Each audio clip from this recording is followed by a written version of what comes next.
Today on Uncommonly Good MTG, we're playing an incredibly interesting deck called Surprise Attack, where we are self-milling ourselves and pulling dudes back all the time. It's an insane deck, and I would highly recommend you try it out. If that sounds interesting to you, stay tuned to find out more.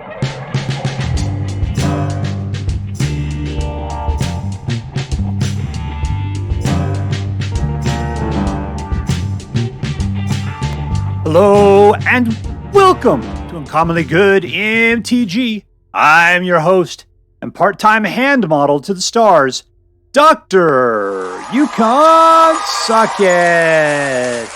Yes, thank you. Filmed for a live studio audience. Thank you so much, Yukon Socket. Word to your mother. So I'm broadcasting to you today from my secret underground headquarters, and I'm bringing to you a deck I found over on the Aether Hub, hosted by paladisiac. Yep, that's it. Called Surprise Attack. And yeah, I think it looks pretty decent. What attracted to me this deck? Well, I thought that it was Golgari. That's what I thought. When I started playing it, I thought it was all Golgari because I don't see any blue in here, but there is some blue, and I thought, maybe it's one or two cards. Yeah, it's just one or two cards. It's the kicker for Urborg and Cruel Somnophage. I think that's about it. Thing is, though, is that, yeah, you need that blue. And there's a lot of blue that comes out as far as mana is concerned. So this deck is really whatever black, green, and blue is. I don't want to go look it up. That'll take some time. So anyways, it's an interesting deck, and let's get into it. All right, so what we're going to do is we're going to take a look at the cards really quick. We'll talk a little bit what this deck should do, and then we'll go out and we'll crush some hopes and dreams. This is a self-mill deck. So if we take a look at the stuff that's in here, what are we doing? This one mills target player mills 2 cards. That's yourself. You mill 2 cards. Target player mills 4 cards. When it enters the battlefield, mill 3 cards. Mill. That doesn't care about milling. This one doesn't care about milling. And this one says that. So that's what it's all about. You got tons of mill stuff. You're going to be putting stuff into your graveyard like crazy. And then this guy is equal to the number of creature cards in your graveyard with this toughness equal +1. So you want more stuff in your graveyard to make this guy totally awesome. Cruel Somnophage, his power and toughness equals the number of creature cards in all graveyards. And that's great. But this guy, when he dies, you can return a creature card from your graveyard to your hand. This guy allows you to return a permanent card from those that you milled to your hand. A lot of times he helps you just get mana. That's the thing. This guy, you return creature. Let's see. Return the battlefield target non-land permanent card in your graveyard with a mana value less than or equal to the number of permanent cards in your graveyard.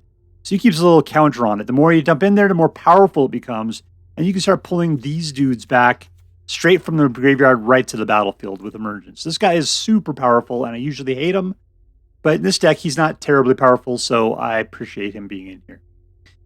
This one goes and gets you a land card, and it makes all your lands more powerful, but we're not really playing that, so it doesn't really matter. This guy gives all your dudes trample, and whenever a non-token creature enters the battlefield, it gets Popo counter and haste until the end of turn. This guy is value incarnate. So he's fantastic. If you're going to be pulling things back from your graveyard, this is the guy I recommend. Why not this guy? Because this guy says if you cast it, pulling it from the graveyard directly to the backfield does not cast it. But anyways, this is the big trick for your deck right there. If you cast it, each player sacrifices all other creatures they control. All of them. And then each player returns all the creature cards from their graveyard that weren't put there this way. Your opponent is not prepared for that, but you know who is? You are. Why? Because you've been milling like crazy. You got creature cards in your graveyard. Why? Because you want them there. So yeah, that's exactly what I do. Flip it around. You got a billion dudes, and you're able to come in. If you got this guy coming out, guess who gets haste? All of those guys, probably. So yeah, this is a fantastic explosion deck that goes nuts. We've got a lot of dual color cards. A lot of them are pain lands. I am not sure that's necessary, but I did not play without them, so take it for what it will. If I were to do anything in this deck, it would be to get rid of the pain lands and see how it works out without them. Because whoever put this together, paladisiac, loves the Painlands, and I hated it. All right, let's see. So before we go out and do our damage, let's do what we do every day. Say our prayers. Talk about what is best in life. Dear Black King Toxrill, who dwells within the dark chambers of our hearts, please hear our prayers and grant your blessings as we attempt to crush our enemies, see them driven before us, and to hear the lamentation of the women.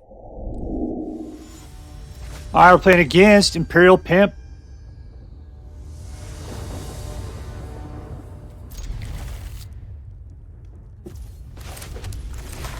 Pay the blood price. Just we can get a little mill action going against us early here.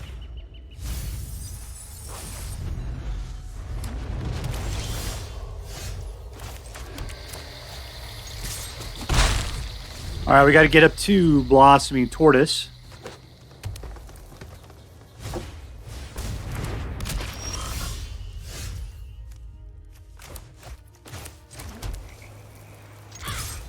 Think you'd be willing to just trade off? I don't think so. That thing is too valuable to be used against much bigger creatures.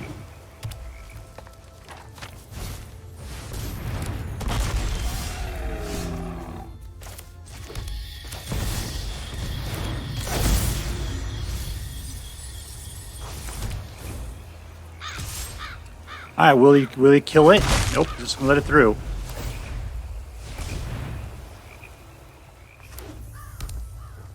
One, two, three, four, five.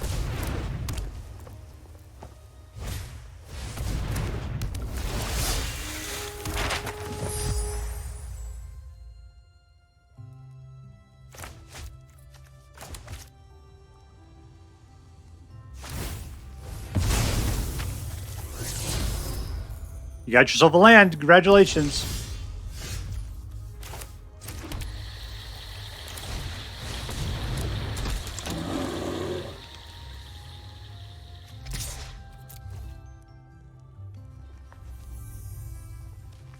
He's got a trample. It's a trampling 1/1.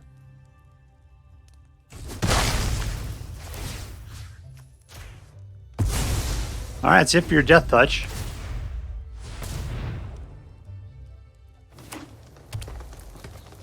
Who am I bringing back here?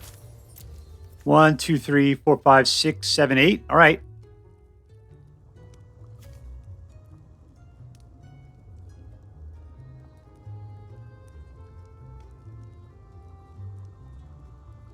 You just got a floating book with no base. That's crazy. Roar!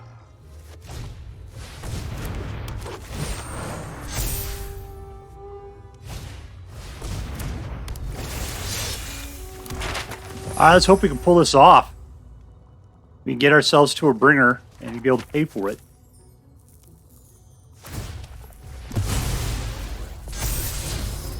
Because he's only got a frog in his background there.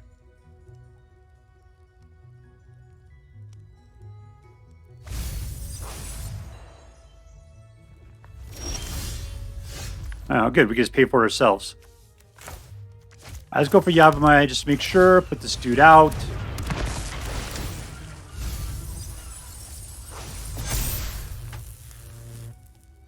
No attacks. We're just playing defense for the moment.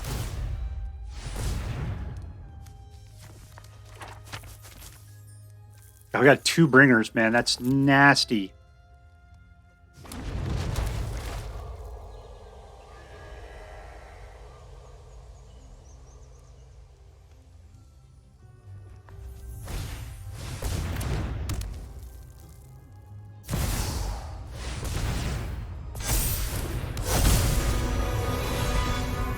All right, it's going to happen. It's going to happen.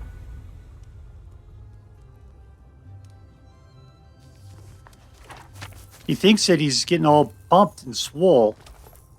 He's afraid of the Goreclaw.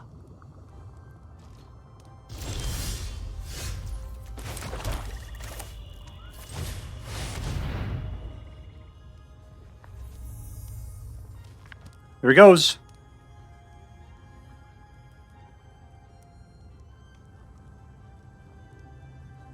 You got 1 mana, man. I don't know what you're going to do with that green. You're looking at graveyards, aren't you? I'd like to see it. Oh, victory. We are playing against Nithrom.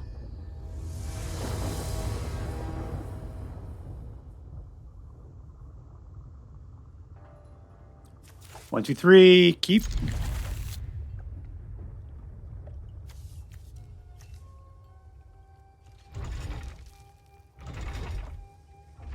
All right, Nithrom, let's go.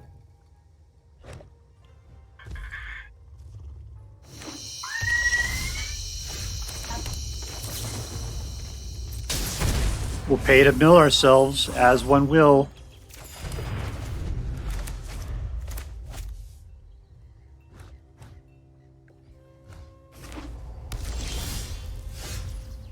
All right, let's see. Let's just throw this guy out. Undead Butler.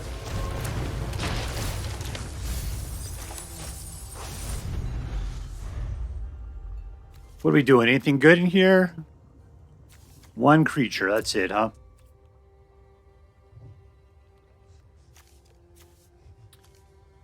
Just nothing but pain lands.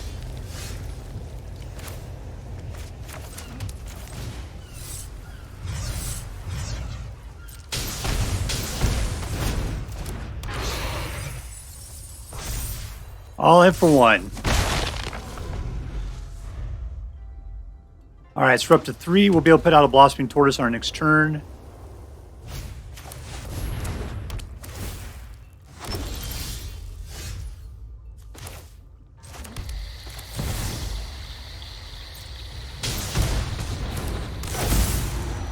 Be something that won't require me to have as much pain when trying to use my own freaking lands.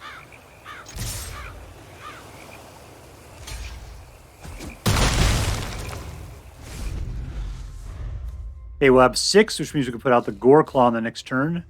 This guy doesn't have anything in his graveyard. I have a bunch of good things in my graveyard.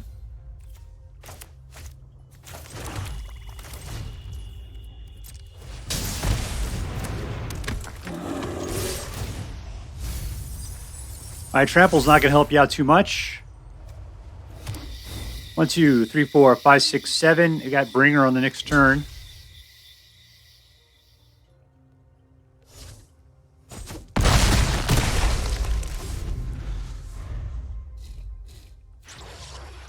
Looks like we're doing okay as is.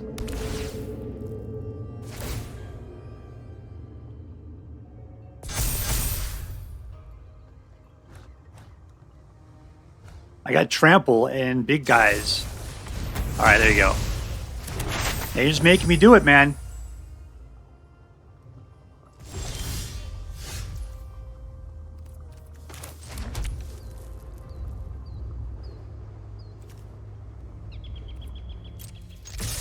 Going for the attack.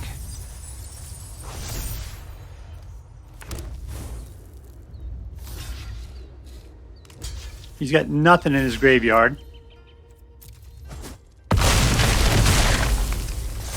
And we're just rolling like it's nothing at this point.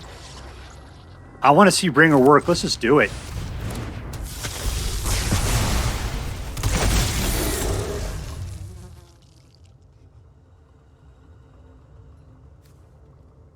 Who's legendary?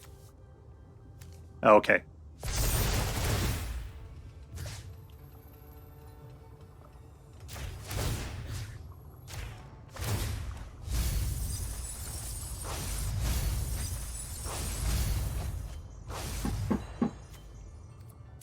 Yeah, I'm good. Yeah, I'm afraid of milling myself is the problem. What am I down to?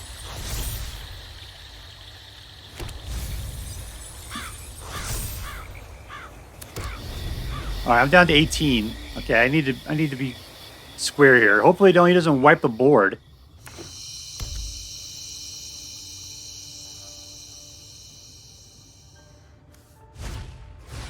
Yeah.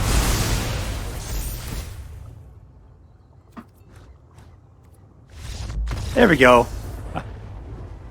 Victory! All right, we're playing against Lunzpit. Lunzpit.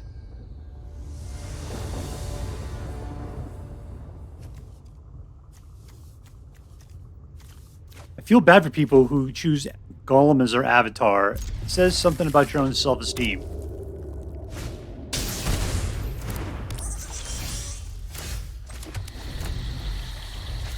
Probably gonna have to use the Pain Lands on our next turn. Ooh, he asserted his dominance.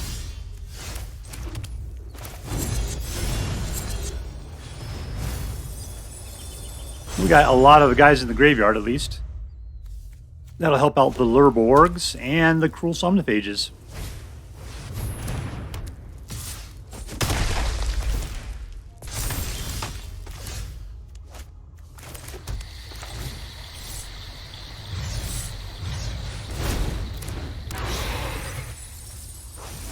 All right, welcome to the jungle.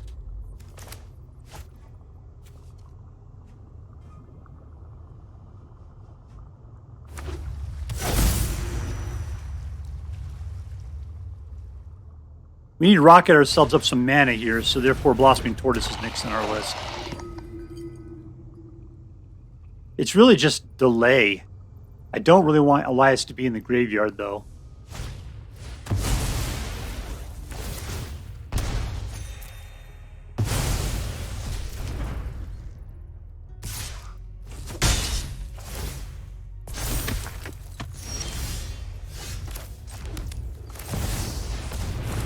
I guess it's mostly about putting my own dudes in my own graveyard. All of them are damage. All of them. 1, 2, 3, 4, 5. I need 6 to be able to get out Goreclaw.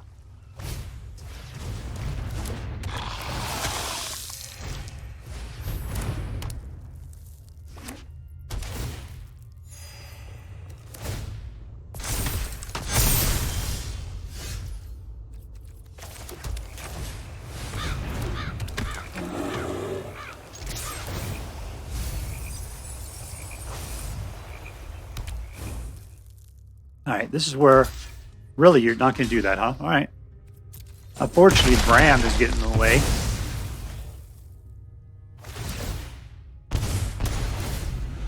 We're being deathed by Elias and Bran.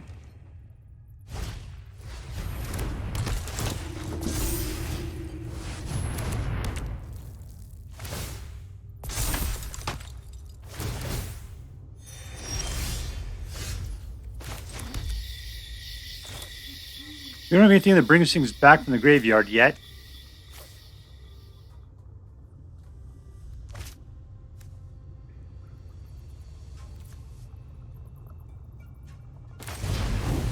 All we can do is beef up. Black. Black, blue.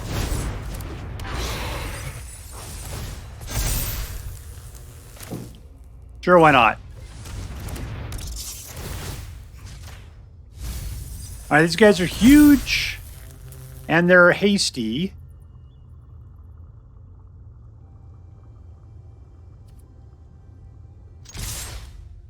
All right, let's just go for it.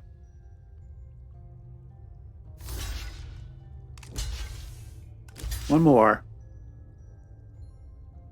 That's it. That's the end of it for you, huh?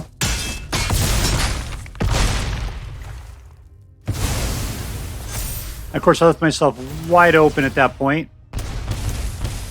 Because you got 2, 3, 4. He's got 10. I got 10. He just has to attack.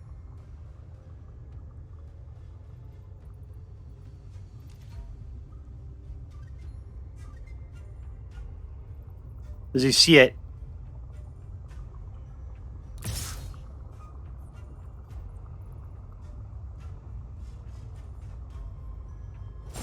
Nope, he doesn't see it.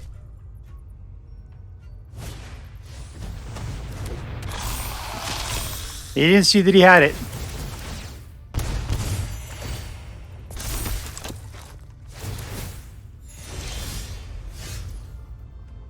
All right, so I got another Goreclaw here. Let's put that guy out.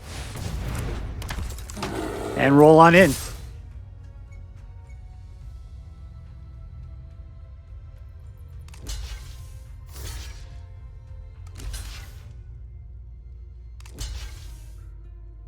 Sure, whatever, man. -8. And we win. That's what basic math does for you, baby. Victory. I are playing against Tier.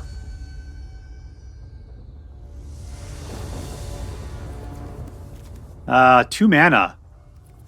That is rough. But we can play a couple things. All right, keep it.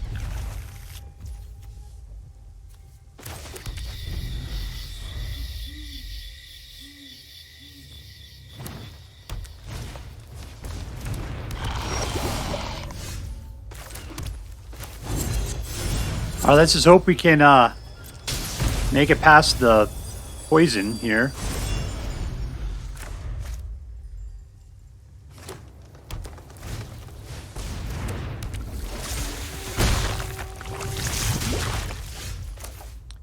All right, so 3, and unfortunately it cost us 4 to get stuff back. Let's just put this guy out and make him pop. A little bit more stuff in there. All right, we can definitely bring back a turtle now if we want.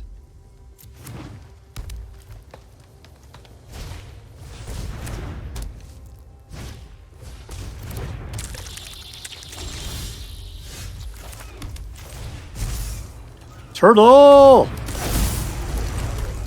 Mana!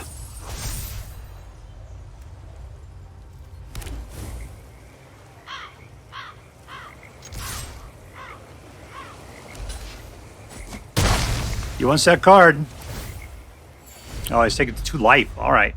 Gets the card when he comes out.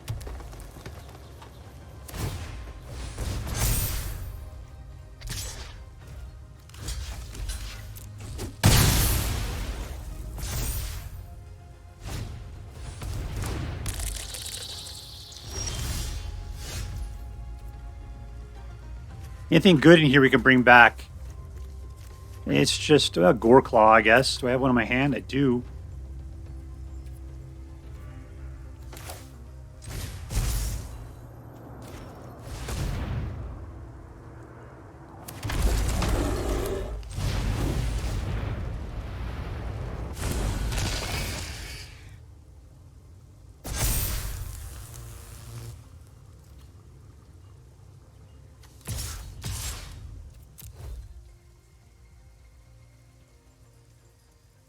Ah, we got some. You got some trampling there.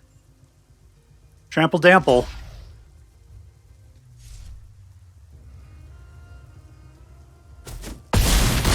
It's down to 12. We gotta be careful about that 6/5. I think I'll let him attack. I'm not gonna get it killed.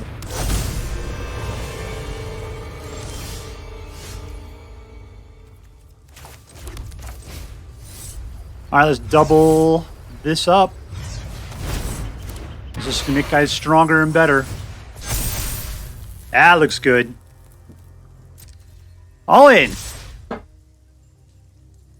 right, I think we got it. I haven't done the math here. No math!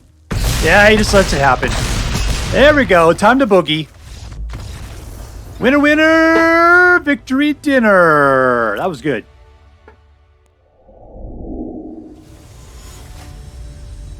All right, we're playing against Peshtigo. Peshtigo. This okay. I'm gonna say there's just nothing but pain lands. Seems all like it.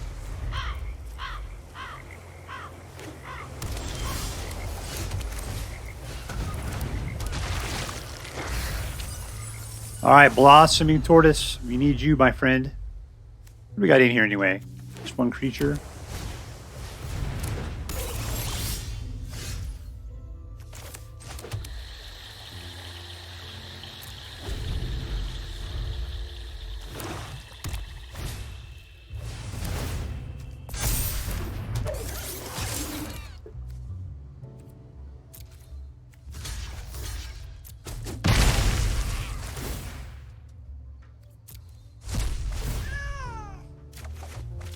Welcome back, my friend.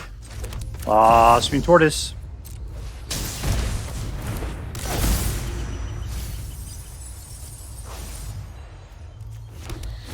All right, we got 5. We need 6 to start putting out Goreclaw.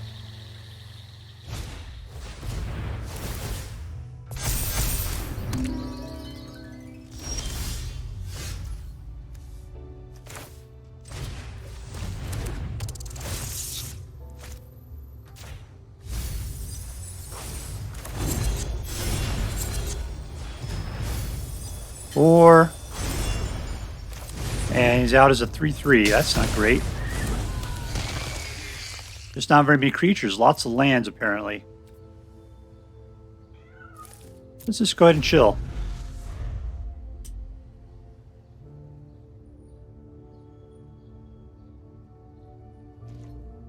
Anything worth bringing back as an 8? Nope.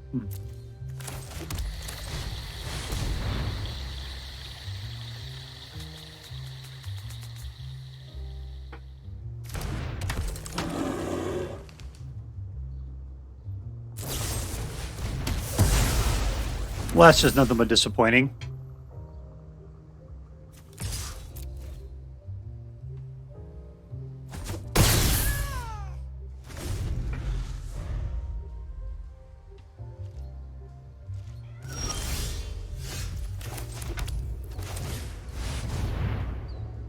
Here's another.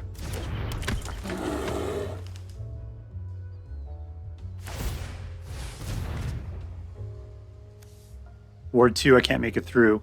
I'll keep the rat back.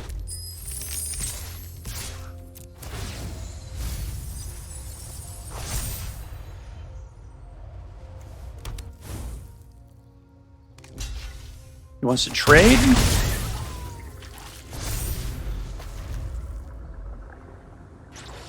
All right, anything good? Cruel Somnophage may not be bad. As we shop through our showcase.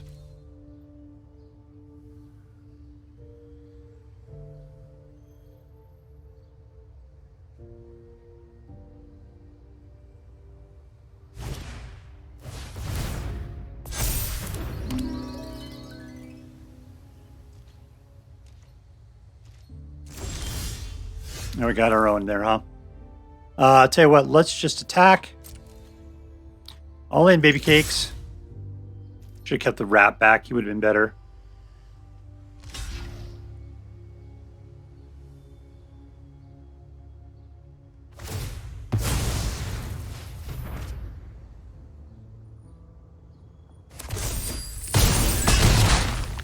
And that's it.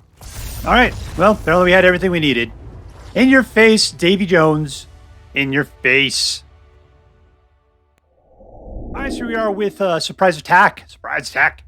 And it was really good. It was a really good deck. Win rate, I got a 58%. That's not super competitive. But still, I think a lot of it at first was learning how to play the deck right. And so therefore, I think once you learn to play, this deck's going to have a much higher win rate. I mean, probably the low 60s or something like that. There's a lot of times this deck just doesn't seem to perform. What was it? Like I was playing against mono red, it was just too aggro, and it was capable of taking out all of my early blockers. And so, when they get the perfect hand, which mono red aggro does a lot, they could just pretty much get rid of anything straight up, and then you just can't hold together. This is not a great deck for early on kind of situation. You need to go into mid-range versus mid-range, at which point this deck just totally blossoms. This deck has the ability to potentially do well, but they just have to do poorly early on for it to really work out well on your behalf. Let's just see. Is this deck, let's see, who's the MVP? Who's the most valuable player? To me, I think it's probably Goreclaw. The fact that he gives all your dudes trample is what makes this deck so much better. Whenever another non-token creature enters battlefield, put a +1 counter on it. That's also great, and it gets haste. Yeah, that's all the value. So once you get up to 6, and usually I'm not a big fan of 6 for bringing things out. Now, see, Squirming Emergence, of course, is great. Of course, it's great. And you get enough creatures in the graveyard.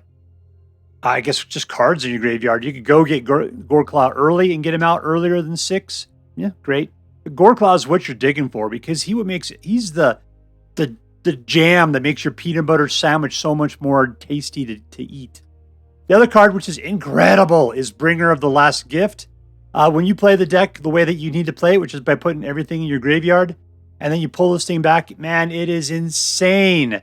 But still, the MVP of this deck, the one that makes this deck work routinely the best, is Goreclaw. Goreclaw is definitely the way to go. Just because of all that value that he provides, himself and other creatures out there. All right, so congratulations, Surrak and Goreclaw. You are going to Disneyland.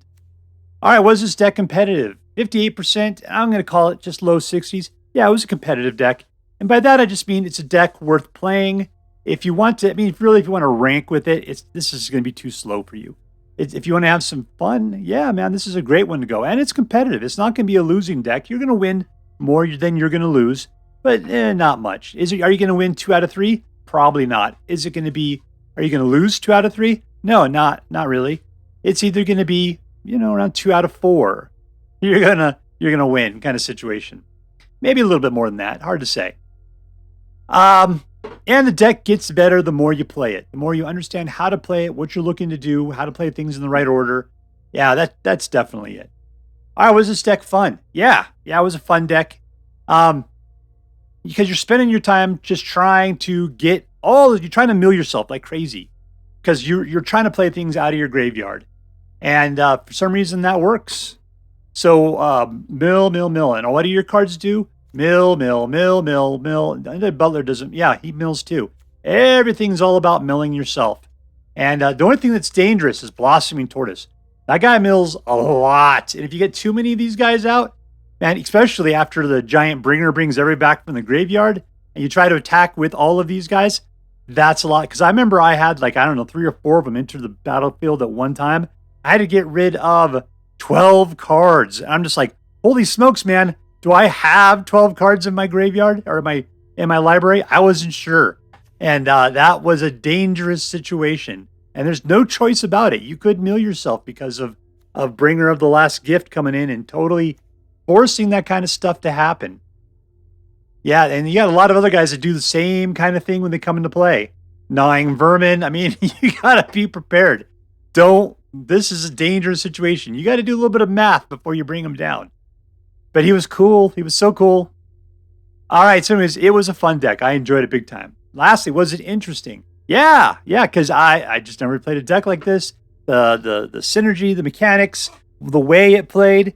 It was graveyard recursion, but it was also your cards getting better with the more stuff you have in the graveyard, and then just flopping them all out at one point. Oh, that was so cool. There was a lot of really interesting things going on with this deck. It was pretty kick-ass. I'm not a big fan of Squirming Emergence because people are always using it just to bring back giant dinosaurs and Titan of Industry and everything. You usually see it usually in I don't know, whatever type black, green, and red is, because you always want the big red creatures is what you're looking to play. I'm not a fan of that. Or they do blue and bring back giant blue things and cause problems. I like this one. I thought it was good. It wasn't too bad. Your creatures weren't obnoxious. In fact, I'd even say Squirming Emergence wasn't all that necessary for this deck. I mean, I was using it to bring back Lhurgoyfs and Tortoises sometimes. And Goreclaw, but Goreclaw is my MVP. So there probably is even better cards you could use, the 5s. I said that's not better. Squirming Emergence is kick-ass. That's the problem. It is really good because the more you get in there, it's cheap. It's only a 3. And returning creatures from your graveyard to the battlefield is a minimum of 5. Yeah, Squirming Emergence is just way too much value. It is an incredibly overpowered card for its value. There you go. I don't particularly like it because I feel it's overpowered. But once again, it totally pumps this deck. All right, so let's add this up. Was this deck competitive? Just barely. Was this deck fun? Very fun. Was it interesting? Totally interesting. Big time. So that makes this deck, let's just call it a straight A deck. And that means that you'll want to play it and you'll want to play it often just for the fun of it, not necessarily for the rankability of it. All right, so that's it. Straight A deck. If you decide to play with this deck, I hope that you have as much fun with it as I did. That is all for now. If you enjoyed this video, please make sure to like and subscribe. From all of us here in the secret underground headquarters of Uncommonly Good MTG, Have a great day. In the words of my people, shine on, you crazy diamonds. Later.